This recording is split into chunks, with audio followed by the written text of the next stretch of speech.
Hey everybody, my name is Dan Clark and I want to welcome you to my YouTube channel, Life After Religion, and I hope you come back. I've got about 80 videos out there, and some of them are over 15 years old, and you can do a lot of research on my site and take a look at some of the old publications, the Paradise Book, the Revelation Book. I talk about them in detail because I lived them. I was a Jehovah's Witness for 40 years, and I explain all the prophecies that I leaned into and that bypassed, and I talk about why I left. Like I said, there's 80 videos.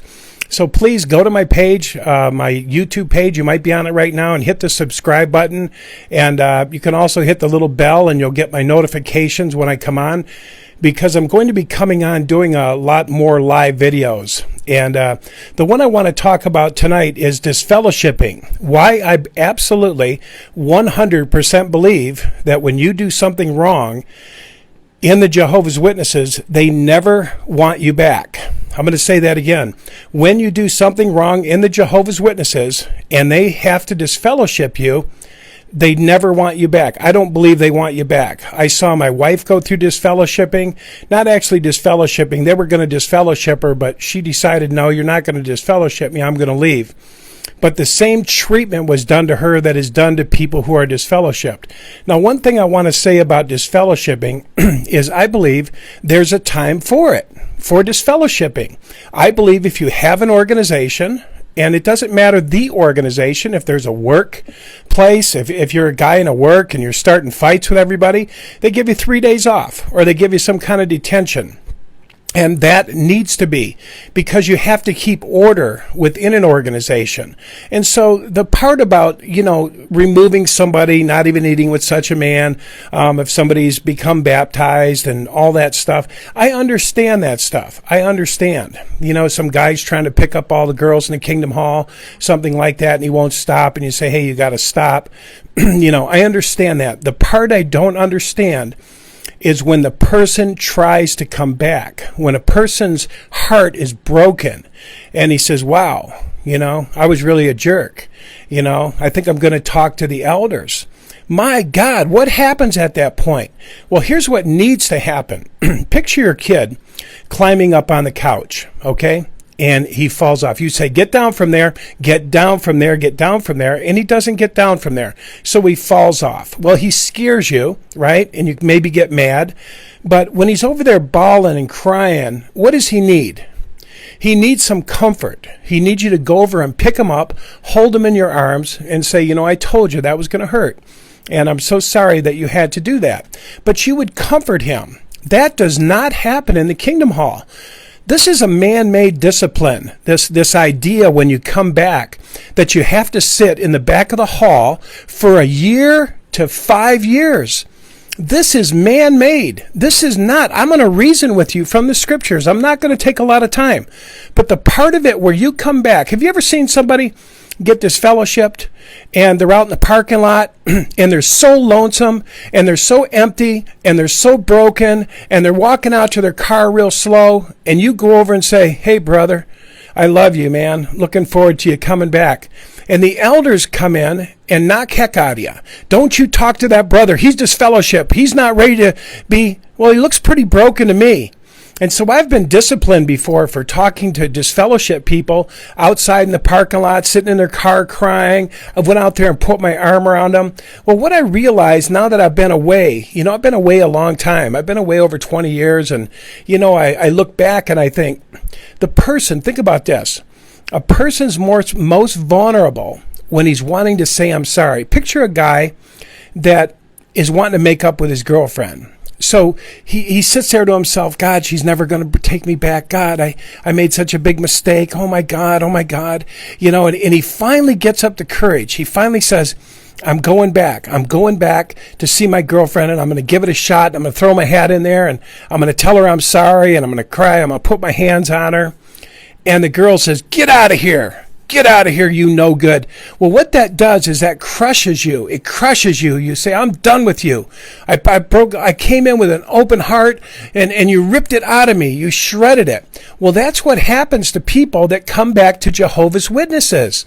They go out, they do the dirty deed, they sleep with somebody, they do something, they get a boyfriend in the world, and then they realize they've come to their senses, right? They've come to their senses, and they come back to the organization. And what happens to them? What happens to them? We hear you, but we need you to do works that befit repentance. You need to come back to the hall and sit in the back of the hall and come in after the meeting starts and leave right before the meeting's over, and you will have no association with anybody during that time. This is harsh. Your heart's broken, and you're treated like a dog. You're put in the back of the hall for a year to 5 years. Some people, the minimum, usually the average is about 2, but 2 years. 2 years. I mean, when your kid does something wrong, you put him in the corner for 5 minutes. You say, you're going to have to go in timeout. But I mean, can you imagine? Well, I'll tell you why they do it. They don't want you back. That would break anybody. How many people come back? Not that many. There's very few people that can endure that type of shame. People watching you come in. Oh, there he is. There's the guy. There's the guy that did the dirty thing. He never gets to live it down. He never gets to live it down. He comes back in that hall, and here's why they do it, for 2 reasons. One, they don't want that person back. That person pissed them off. They can tell me all day, oh, we want that person back. I've seen what happens to disfellowship people. You are cut off. Your family's cut off. You're told never to associate with them again, ever. Do not talk to that person. Stay away from that person. They cut you off. I've seen it with my wife, my ex-wife now. She'd go outside and the witnesses would run in. We'd go in the store and they'd turn their head the other way. And I thought, my God, they don't want her back. They want her punished severely, emotionally, mentally punished. Now think about this. If she did come back, she would continue to be persecuted. Think about this. She would have to sit in the back of the hall, sneak in after the music started, come in, hear the prayer, sit there with her head down like this, having every kid look back at her. There she is. There's the freak.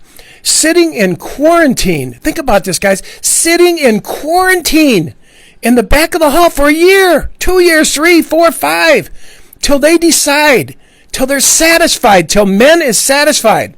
Well, I'm going to tell you right now, this is not in harmony with the Bible. Yes, remove the wicked guy from you. If he's disturbing the congregation, any congregation, work, whatever, if he's a hazard to your company, you got to put him out.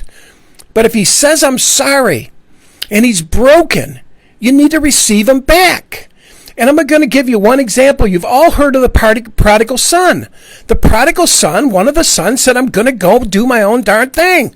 I'm going out. I want to live the way I want to live. Give me my inheritance, Dad, which was his life, by the way. And so his dad says, here's your portion. Here's your life. Go live it. Go do it. Well, the kid goes out. You've heard the stories, squandered the money, loose living, riotous living, women, whatever. I mean, he had a good time. And then he ended up, they said, eating with the pigs. Well, in that place, in that low place, he came back to his senses. He said, God, man, if I was just home, I would have a wonderful meal. My brother would be there. I would have family. I would have a roof over my head. I would have everything if I just went back home. So he makes his way back home. Rags on him, just poor. Like I said, he was in with the pigs. They wouldn't give him nothing to eat. And anyway, he makes it back home. And what does his father do? His father runs to him. Now, think about this. Think about this. Think about those disfellowship people that come back. Are any elders running to them? Are any elders just chasing out to say, oh my God, come here. You were lost. You were found. Oh my God, let me get you some clothes. Let me go get you some suit clothes and a tie. I love you. I love you. Oh, thank God. No. You're a dirty rag. And you're to sit in the back of the hall for a year to 5 years, quarantined. See, it's not in harmony with the Bible. The Father says you were lost, now you were found, you've come to your senses. But these men want proof. These men want to be begged. These men want to be served. And the governing body of Jehovah's Witnesses have set it up that way. Punishment, punishment, punishment. So what if you get a hair up your butt and you get pissed off at an elder and you tell him where to go and you say, I'm done with you. I met this girl and she's a good girl in my school and I want to date her. And you go out and date her and they say, you're done. You've disrespected us elders. And you've disrespected Jehovah. And you're out of here. Okay, so you both had your moment. You're both angry. The guy's angry. The elder's angry. The guy goes out. Something happens. They break up. He says, my God, I've yelled at the elders. And, well, that elder hasn't forgiven him. That elder has not forgiven him. That elder's just waiting for him. You get back in here. You'll never talk to me that way again. Because he wouldn't have the heart to put him in a 2, 3, 4, 5 years quarantine. If he had a heart. Honest to God, there's no heart in this.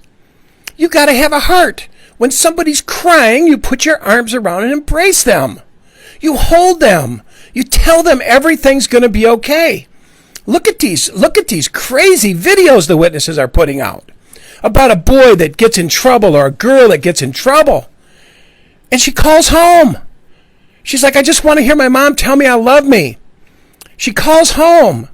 And the mother looks at the phone, and then she remembers the assembly. Do not do anything the elders or the governing body has not told you to do. This is for their benefit. Leave them be. Well, what if that person is at death's doors? What if that person, just because she didn't hear her mother, heard the voice of rejection because there was no voice? What do you think a teenager will do at that point? Well, they're capable of doing anything. And sometimes it's suicide because of this man-made garbage. Kids are human. Teenagers are human. Yeah, they're going through the terrible twos again at teenage life. They know everything. They're a little bit, radical. We should expect that. We should just expect that. They're gonna try to do it on their own. They're gonna try to figure it out. They've got the answers. They're gonna go out and date that worldly girl. They're gonna push the boundaries of their what do you call it? The restrictions put on them, the limitations. They're going to push up against them. They're trying to become their own person. It's called adolescence. But they don't understand that. Authoritarian is you disobeyed me. Authoritarian operate like that. You disobeyed me. And you're punished. So I just think most people can't endure it. I couldn't endure it. I couldn't endure sitting in the back of the hall for years. My heart would be broke. And nobody looks at you. You meet the elders. The people say they write these letters to the elders. And the elders say, absolutely not. We noticed a few weeks ago that you missed a meeting. And we've got that in our records. We need you to do another 6 months to satisfy us and satisfy the congregation and satisfy Jehovah. And then there's some sisters and brothers that have told me they've sat in a hall for a year and the elder said, I never saw you. Can you imagine that? And that person never came back because that's rejection. I believe the governing body don't want you back, or they wouldn't have the harshest, severest restrictions. If you leave or talk to a person who left or whatever, when you disobey, man, it is cruel, cruel, cruel.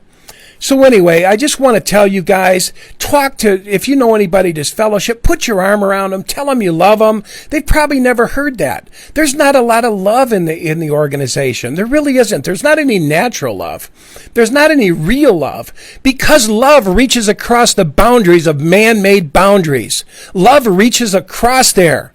Love says, no, I'm going to go give him a hug anyway, because my heart says so.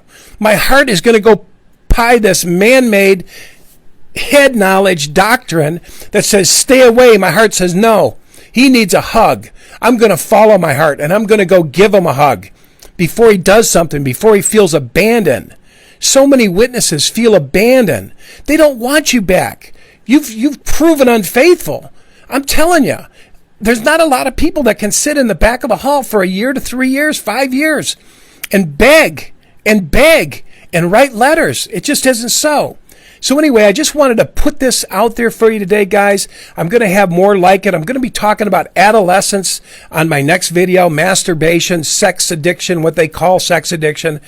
I'm going to spell it all out. I'm going to say it like it is. So tune in for my next video. It's going to be really good. And I'm going to have another one about Jehovah's Witnesses and consciousness. What is consciousness?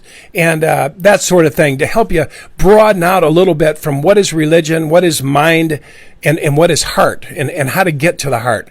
That's going to be another video, but I'm going to have them coming one after another to serve you.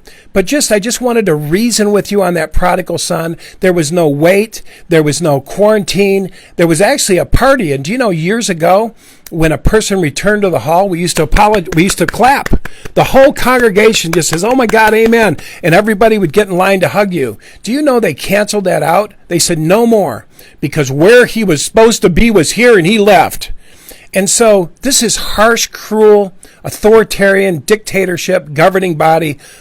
Oh, just ancient old wisdom. You know, it's not wisdom at all. It's man-made control.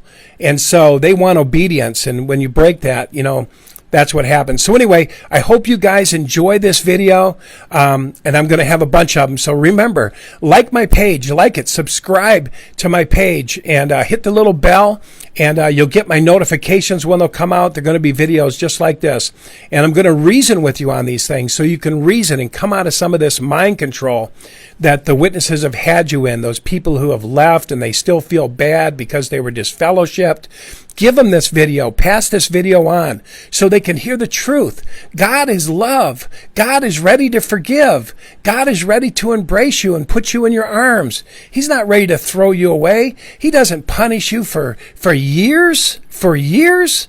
That's man. Just remember the prodigal son. Braced him, put a coat around him, covered his shame, and put on a big warm meal, gave him the ring, and says, "Everything I have is yours again, son, because you returned home." That is the God I know. So anyway, that's it, guys. That's Dan Clark with Life After Religion. Check out my page and enjoy the videos. There's a lot of them that have a lot of content, a ton of content for you. And I hope you enjoy them, and I hope they set you free. Okay, thank you so much. Bye-bye.